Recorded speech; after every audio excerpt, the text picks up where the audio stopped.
What's going on, YouTube? This is going to be a little bit of a different video. So if you want Pokemon vendor deals, this is not the video for you.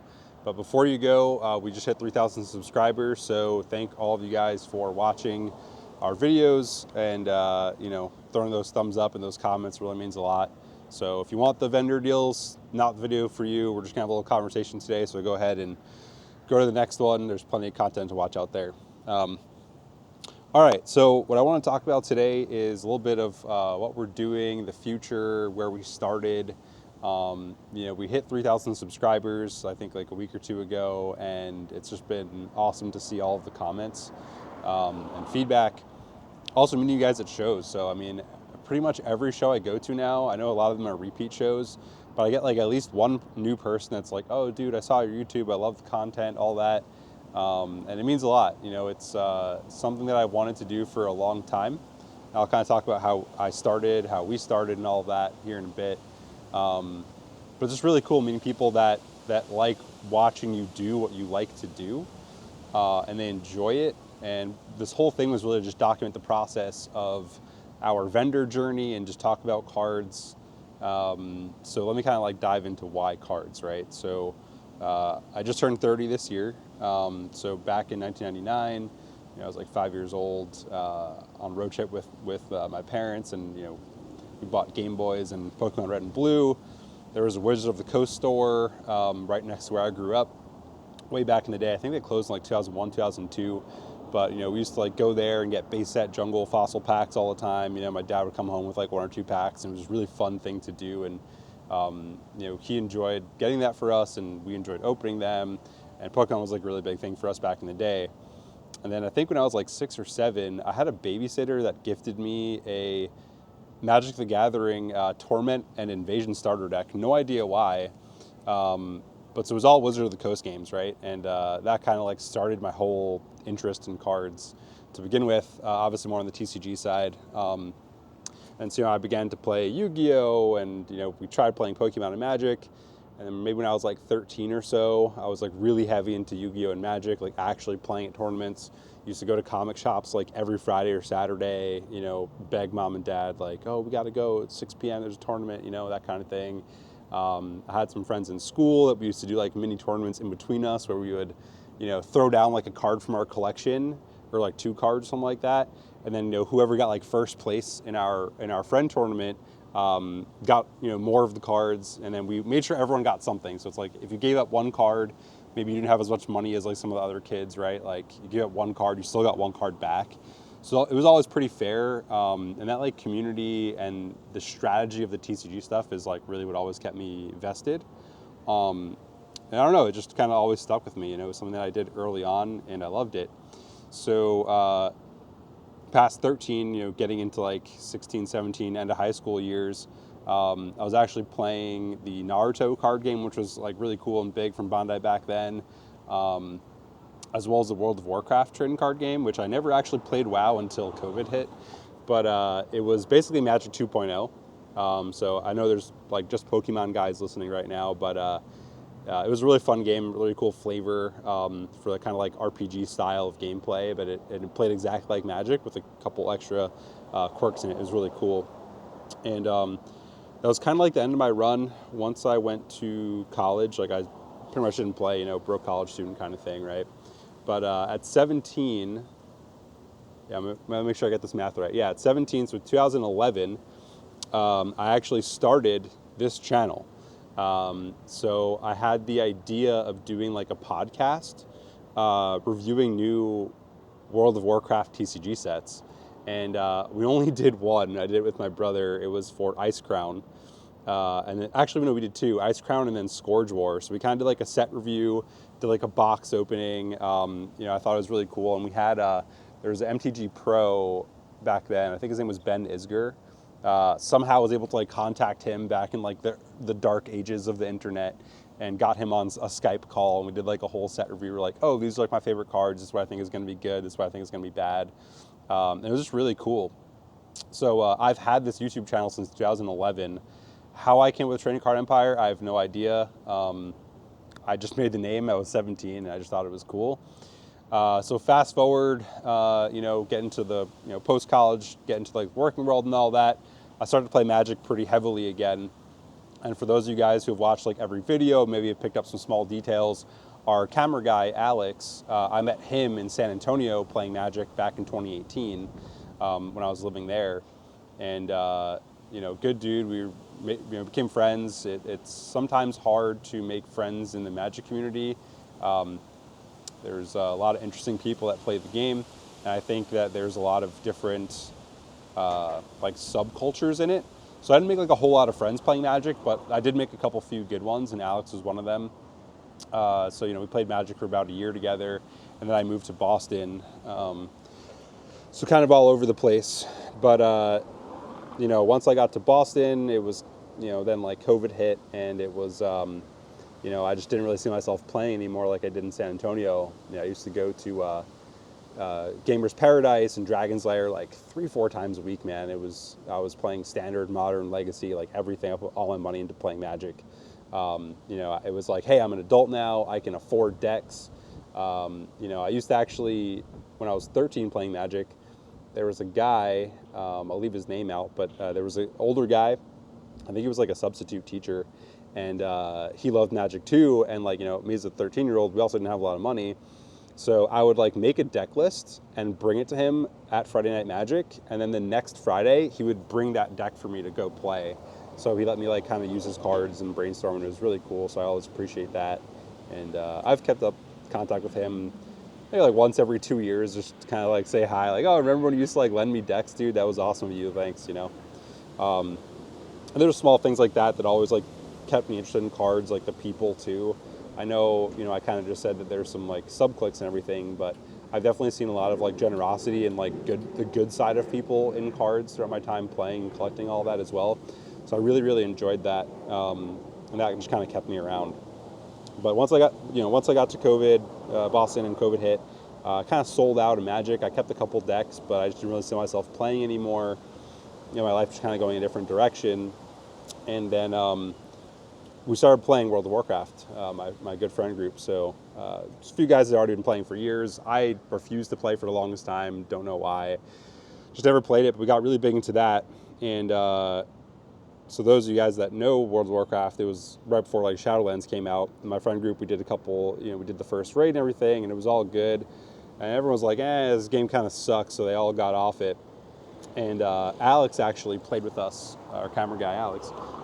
He played with us when it first came out, and he kind of just like disappeared.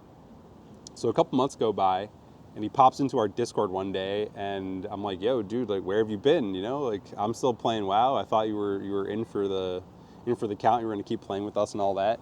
And he's like, "Dude, so I started streaming on Twitch. I'm like opening Pokemon packs, and I'm like, I haven't touched Pokemon cards in forever. Kind of like." Pokemon was my intro to cards, but then I kind of moved to Magic and Yu-Gi-Oh! And Naruto and WoW, and I played, even the Game of Thrones card game when it was actually a TCG and not an LCG. Quick difference there. It's like the LCG is like you get like a pre-made pack of 40 specific cards, but originally was like, you open it, you get a random rare, just like every other card game, but they switched it over. But yeah, I was playing that in like New York City, man. It was crazy, like before the show came out, like before book 5 came out, actually. Anyways, a little side tangent, but so yeah, I've been on Twitch like opening Pokemon packs. I'm like what? You can do that? That sounds really cool. So he started maybe like a month or two before I did, and I was like, hey, like, is it cool if I do that too? It sounds like you're trying to do this as like a business, but I just think it would be fun. Like, I just want to do that. That just sounds awesome. Like, you just get to like open cards without your own money. Obviously, you gotta, from a business perspective, you gotta like pony up to have the product to be able to open. And all the COVID stuff, like sports cards was going crazy. Pokemon got reeled into it.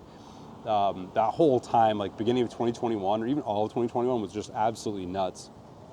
And he was like, yeah, I don't mind. And I was trying to be like friendly with him and be like, I don't want to steal like your time spot. Maybe we can like work together, do like a team thing, like you go on at these hours, I go after you, something like that.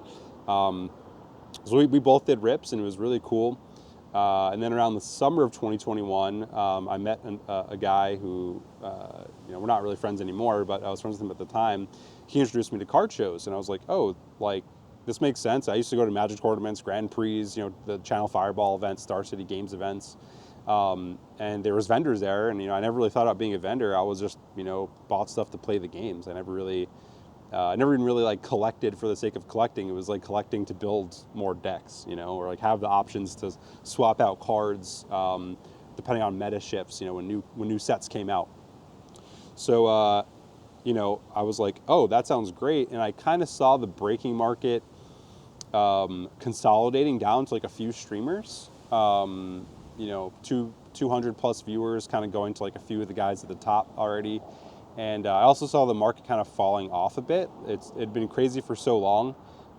I'd started with, I think it was 2 Hidden Fates ETBs and 1 Vivid Voltage box, or maybe it was the other way around. But that was like my starting inventory. And I had some friends that came in with support, like, one of my good friends, I'll call him out, Chris.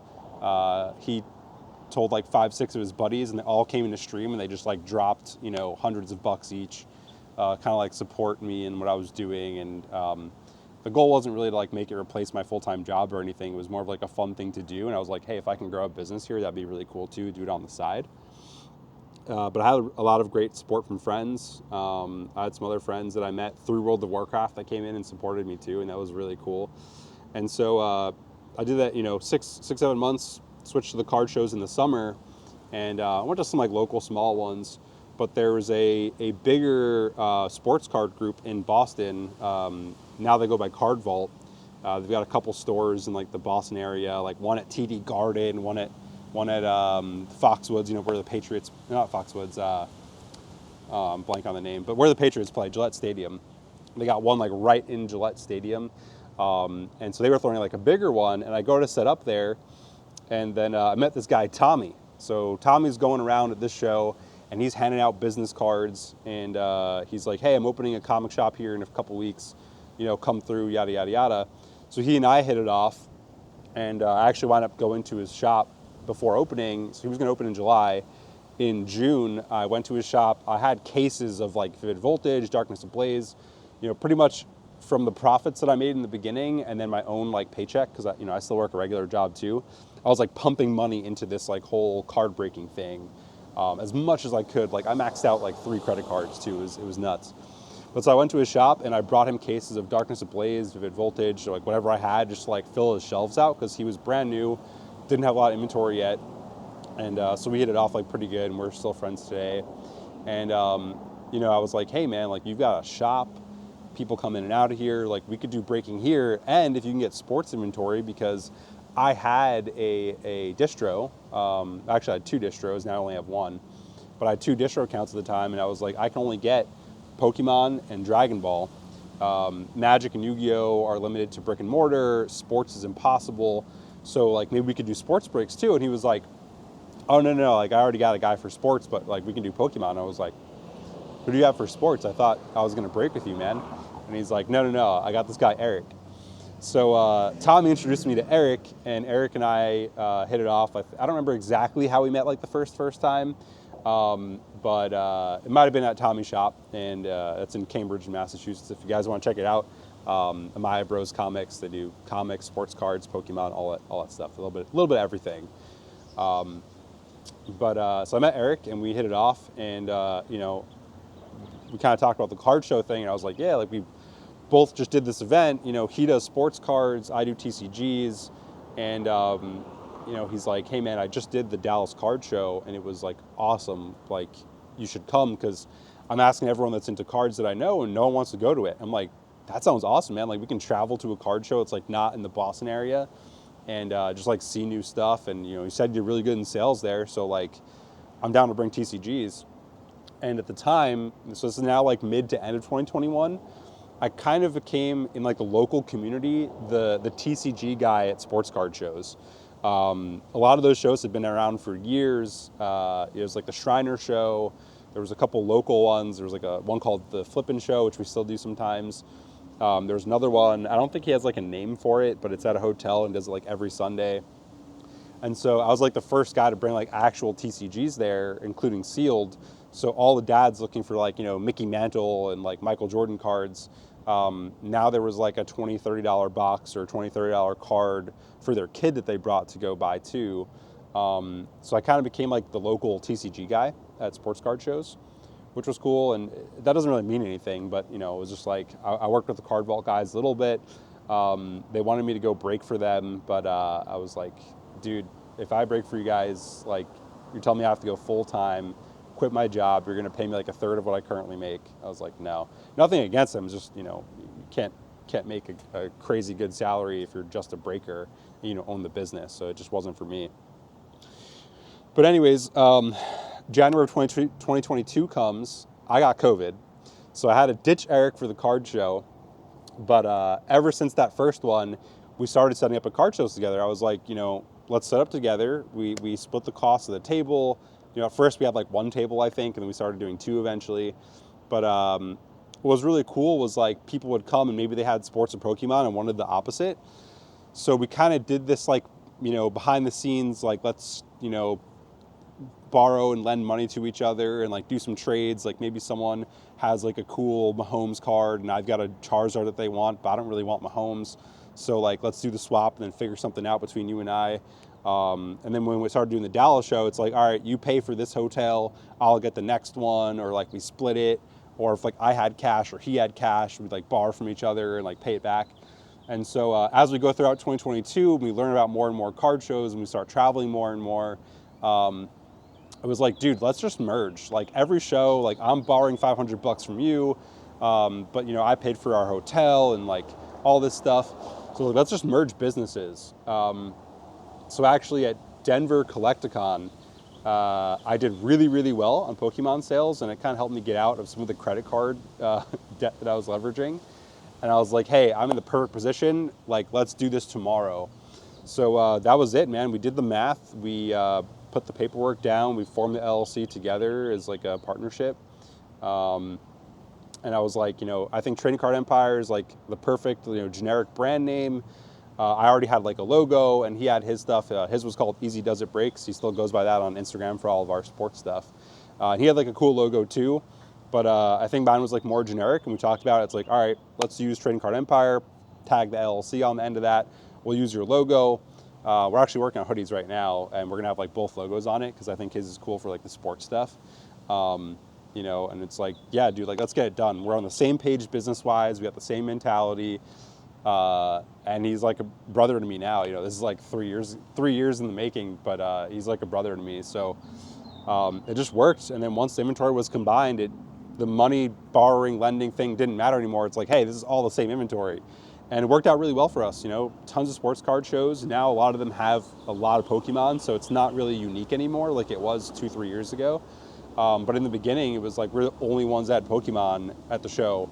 Or like DCS, we were one of like 3 or 4 Pokemon vendors, and this was like before Collecticon even really like started out. So people would show up and they picked up some Pokemon stuff, you know, in the whole hype, and they're like, all right, I got this Herbert, I want your Charizard, boom, swap, easy done. You know, we share the inventory, it's all good. We're split 50-50 partners. But so that's kind of how we came to be.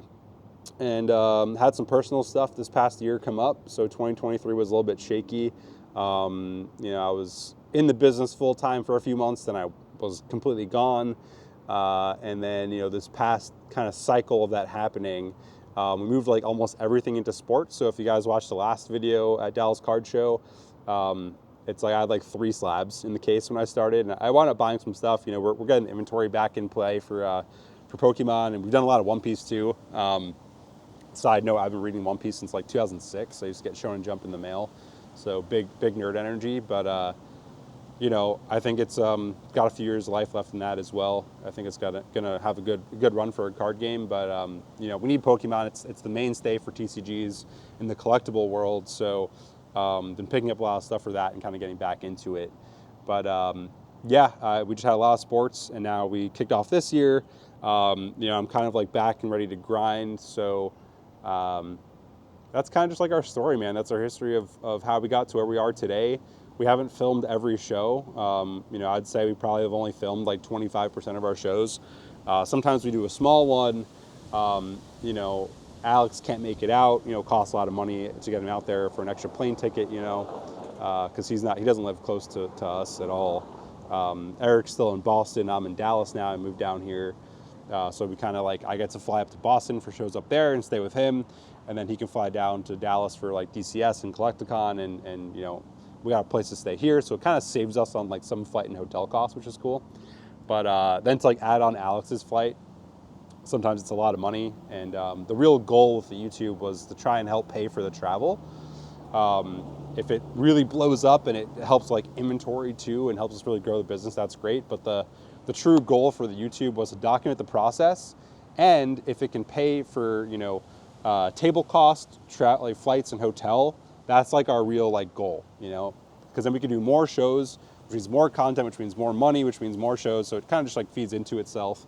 And I just thought it'd be cool to film our interactions, man. Share what we do. Not everyone can go do a card show ever. Some people are stuck at home and they just collect what they see online, or maybe they do Whatnot, or you know, Veriswap maybe, which is, I'm not going to talk about that in this video, but you know, I think it's just a different thing that a lot of sports card guys were doing. That kind of vendor perspective for Pokemon just wasn't really out there. So I don't want to say we're the first ones to do it, but I think I was probably somewhere in the first, you know, 10% of people out of all the YouTube Pokemon vendor content creators today, you know, back to 2 to 3 years ago. And I just thought it was like a cool thing. Like, hey, I'm watching all these guys, Card Collector 2, Roth Cards, Mojo Sports. They're filming card shows, but there's no Pokemon guys doing it. All the big guys are doing openings and talk about the new sets, and like, there's no collectible content. So I thought it'd be really cool to kind of to do that. And I had the channel already, and you know, I named the business Trading Card Empire too, because I already had the YouTube channel from 13 years ago. So I was like, yeah, it just makes sense. Yeah, I think it's just a cool thing to document the process. And what I want to bring to you guys viewing at home is just like that authentic experience of the card show. But I want to start doing some more content as well. Now that I'm kind of working through that personal stuff, push that to the side. You know, not to push it to the side, but like taking care of it in a better way. I really want to do like more content, just like talking about different card games, where the market is. I'm not an influencer type. I'm not going to tell you buy this card, buy this set. I'm just going to speak my mind and just kind of bring the, you know, I care a lot about authenticity as part of my character. Not character in the sense of like playing someone that I'm not, but in terms of what I value authenticity. So, you know, my showmanship is very limited. You get exactly what you see. I try to just interact with everyone. If I'm excited, you can tell. If I don't give a shit, you can tell. You know, if I'm disappointed like I was in that Beckett video, like, you're just gonna get exactly how I feel in the moment. And I think a lot of people like that. And it's good because then I can just be myself and just talk about things the way I want to talk about them, interact with people the way I want to interact with them. And then you just get that. You know, I'm not going to hype anything up that I'm not hyped about for you guys. So really appreciate all of you guys watching. You know, again, we're at 3K subs now, which is really cool. And we got there like pretty quickly, which is awesome. But all right, so future plans, right? I'm going to post this video. I'm recording this on Tuesday. It's going to come out the same week. This weekend, we have the East Coast Collectibles Convention in Connecticut. So I'm flying up to Boston. We're driving down there together. And then the week after, I'm going to do a new one, the Front Row Card Show in Phoenix. They have a couple other ones in Vegas and Seattle coming later this year. I might go do those as well if the first one proves to be pretty good. But it seems like advertising is really good. They're in big cities and they have multiple different ones. So it's almost like another Collecticon, but I can kind of do TCGs and sports there. So EC3 into Front Row Card Show in Phoenix. And then I'm driving up with Pete. You guys have seen Pete in a few videos, Pete and Byron, to Kansas City Collecticon. And then I might have a weekend off. And then we've got